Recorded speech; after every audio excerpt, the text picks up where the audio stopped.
안녕하십니까, 윤램전자 유튜브의 윤램입니다. 이번에 기가 막힌 화이트 빌드 컴퓨터를 하나 조립했었는데요. 그러면 바로 인트로 한번 보시고 조립 영상 들어가 보도록 하죠.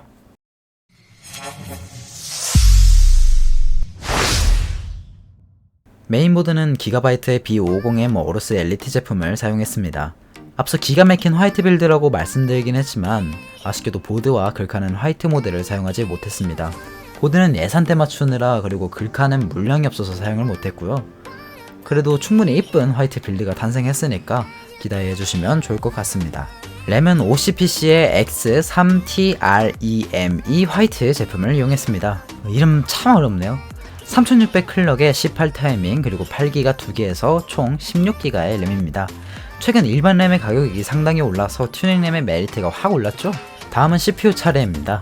램 상자가 순식간에 사라지고 CPU 상자가 생긴 것처럼 보이지만 편집 때문에 그런 거예요. 우선 메인보드에 붙어있는 보호 필름을 떼주도록 하고요. 바로 CPU를 꺼내는 장면으로 넘어가도록 합시다. CPU 같은 경우는 라이젠 5 4세대 5600X를 사용했습니다.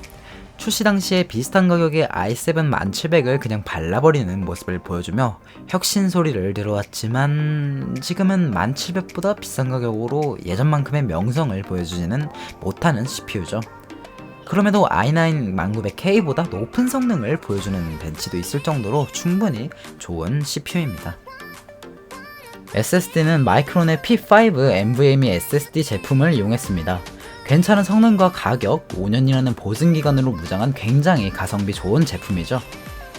그리고 박스에 정품 스티커가 있으니까 꼭 잊지 마시고 잘 떼서 SSD 앱 잘 붙여놓도록 합시다. 메인보드에 끼워져 있던 M.2 나사를 분리해주고 SSD를 45도 각도로 끼운 다음에 SSD를 꾹 눌러주며 나사를 다시 조여주시면 장착이 완료가 됩니다. M.2 나사가 워낙 작아서 중간에 놓쳐버렸네요. 일반적인 컴퓨터 조립에 쓰이는 나사 중 가장 작은 크기를 자랑합니다. 손가락이 크신 분들은 조립하시면서 신경질이 좀 나실 수 있습니다. 저도 그랬거든요. 자, SSD 장착이 끝났으면 메인보드 조립에서의 마지막 난관인 CPU 쿨러 장착을 시작해봅시다. CPU 쿨러는 고객님께서 직접 골라주신 얼티메이크 에픽 120 플러스 ARGB 화이트 제품을 이용했습니다. 원래는 제가 에어로쿨 사일론 4F 화이트 제품을 골라드렸으나 막상 조립을 해보니까 고객님께서 신의 한 수를 두신 것 같습니다. CPU 쿨러 장착은 워낙 복잡하니 부가 설명 없이 빠르게 배속으로 넘어가도록 하겠습니다.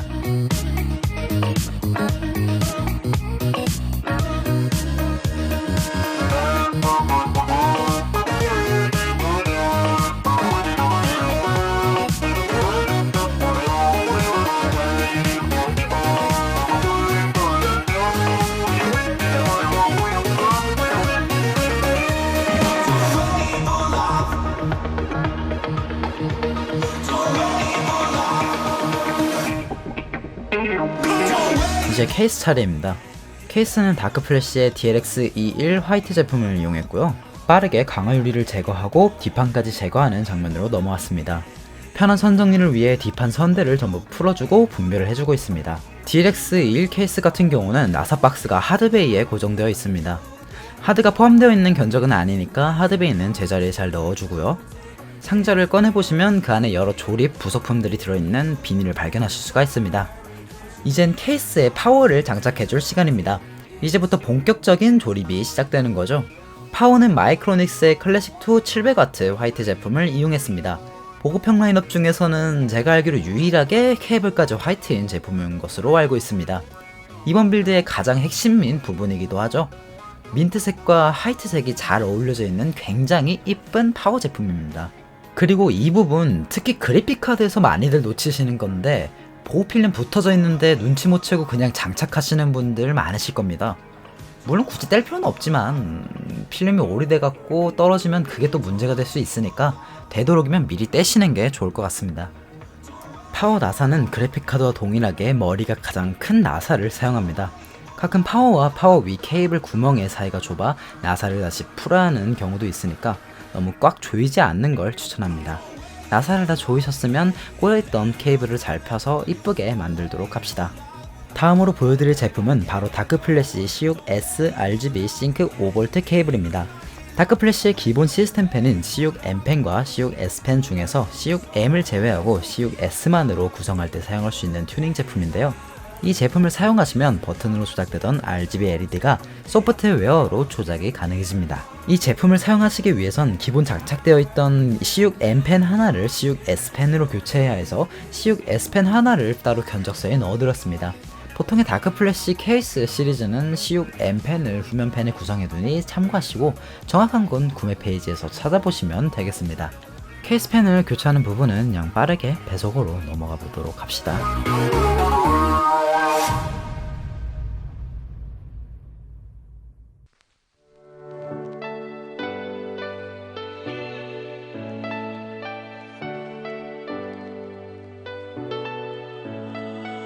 이번엔 앞서 조립했던 메인보드를 케이스에 장착해줄 차례입니다. 메인보드를 장착할 때 중요한 것은 IO 실드가 탈부착으로 되어 있는 메인보드면 IO 실드를 잘 끼워줘야 하고요. 스탠드오프가 메인보드의 나사 구멍에 맞게 잘 배치되어 있는지 확인하셔야 합니다. 보통 일반인 분들은 스탠드오프를 롱로즈나 펜치로 풀고 조이시겠지만 스탠드오프 전용 드라이버도 있으니 이걸 이용하시면 굉장히 빠르고 편하게 풀고 조이실 수가 있습니다. 스탠드오프를 위치에 맞게 잘 배치하셨으면 이제 메인보드를 정확한 위치에 두시고 나사를 조여주시면 됩니다. 이 부분이 조립하면서 한 두 번째 정도로 신경질이 나는 부분인데요. 특히 케이스가 작은 케이스면 더 힘듭니다. 손이 잘 안 닿는 깊숙한 나사 구멍에는 드라이버의 자성만을 의지해서 나사를 넣어야 하는데 자성이 약해서 나사가 떨어지면 정말 짜증나죠. 그게 또 여러 번 반복되면 진짜 미친 노릇이고, 그런 의미로 사장님이 이거 자성 좋은 거 좀 기다란 드라이버 같은 거 하나 사주셨으면 좋을 것 같네요. 회사 복지 차원으로. 이 PCI 슬롯은 그래픽카드 장착을 위해서 미리 제거하도록 합시다. DLX21 케이스 같은 경우는 이 슬롯이 재사용이 가능한 슬롯입니다. 사실 저 가격대면 재사용이 안 되는 게 더 이상하긴 하지만 그래도 좋은 게 좋은 거니까요. 순식간에 메인보드에 모든 케이블이 장착된 장면으로 넘어왔는데요. 이게 끼우는 장면을 보여드리고 싶기는 한데 제 얼굴이 너무 많이 나와가지고 어쩔 수가 없었네요. 대망의 그래픽카드. 글카는 갤럭시 지포스 RTX 3060 EX 블랙 OC D6 12GB 제품을 이용했습니다. 사실은 EX 화이트 제품을 넣어드렸어야 했는데 재고가 없어서 불가피하게 블랙 제품으로 넣어드릴 수밖에 없었습니다. 이거는 저도 많이 아쉬운 부분이네요. 배속으로 빠르게 포장을 벗기고 나면 각종 설명서 등과 그래픽카드 그리고 4핀 12V RGB 케이블이 들어있는 것을 확인하실 수가 있습니다. 그래픽카드에 4핀 12V RGB 케이블을 꽂고서 장착을 하려 했으나 이 그래픽카드 지지대의 위치가 영 안 좋아서 각이 좀 안 보이더라고요. 그래서 그래픽카드 지지대를 잠시 제거하고 장착하기로 했습니다. DLX21의 글카 지지대는 아예 제거하고 사용하실 수도 있으니까 지지대가 글카를 너무 가린다, 지지대와 글카가 호환이 안 된다 하시는 분들께서는 아예 제거하고 사용하시면 되겠습니다. 그러면 이제 글카를 슬롯에 꽂아주시면 되고요. 글카 보조 케이블을 꽂으시면 됩니다. 글카 보조 케이블 같은 경우는 위쪽이나 아래쪽이나 어디로 빼던 상관이 없고요. 그때그때 따라서 케이스에 따라서 이쁘게 뺄 수 있는 쪽으로 빼서 꽂아주시면 되겠습니다. 이제 다시 그래픽카드 지지대를 장착해줍니다. 지포스 RTX라는 글자를 가리긴 하지만 따로 LED가 나오는 부분도 아니고 글자의 메리트보다는 지지대의 메리트가 더 크다고 판단해서 그대로 장착을 해주었습니다. 자, 이제 조립의 마지막 순서인 선정리입니다. 가장 지겹고 가장 힘들고 가장 어려운 파트죠. 이번 선정리는 쓰지 않는 케이블이 제법 있어서 상단 부분이 조금 아쉽게 정리됐습니다. 특히 CPU 쿨러의 케이블이 좀 복잡하더라고요. 그럼 우선 여태 넣은 배속 중 가장 빠른 배속으로 넘어가도록 합시다. 무려 3500 배속입니다.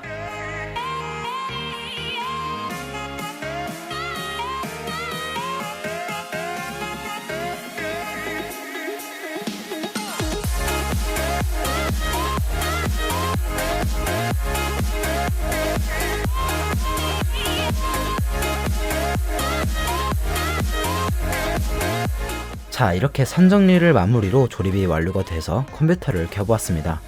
시스템 팬에 불이 조금 늦게 들어와서 잠깐 시겁하긴 했지만 별 문제 없이 잘 작동했습니다. 이제 윈도우 설치하고 드라이버 세팅, 바이오스 업데이트, 기본적인 프로그램 설치까지 끝마치면 됩니다. 이건 작업이 끝난 후 찍은 영상입니다. 맨날 인스타용으로만 찍어갖고 이게 습관적으로 1:1 비율로 영상을 찍어버렸네요. 보시다시피 고정 LED 만드는 건 아니고 실시간으로 RGB로 LED가 바뀌는 모드도 가능합니다. 이렇게 바뀌는 속도도 조절이 가능하고요. 이게 괜히 CUGS 펜 따로 넣고 CUGS RGB 싱크 5V 케이블까지 넣은 게 아니에요. 저게 없었으면 케이블 펜은 연동이 안 돼갖고 이게 따로 놀거든요. 게다가 부품별로 다른 색상으로 세팅까지 가능합니다. 심지어 램 같은 경우는 소켓 하나하나 따로 조절이 가능하더라고요. 이게 영상으로는 티가 안 나서 제가 따로 사진을 찍어 왔습니다.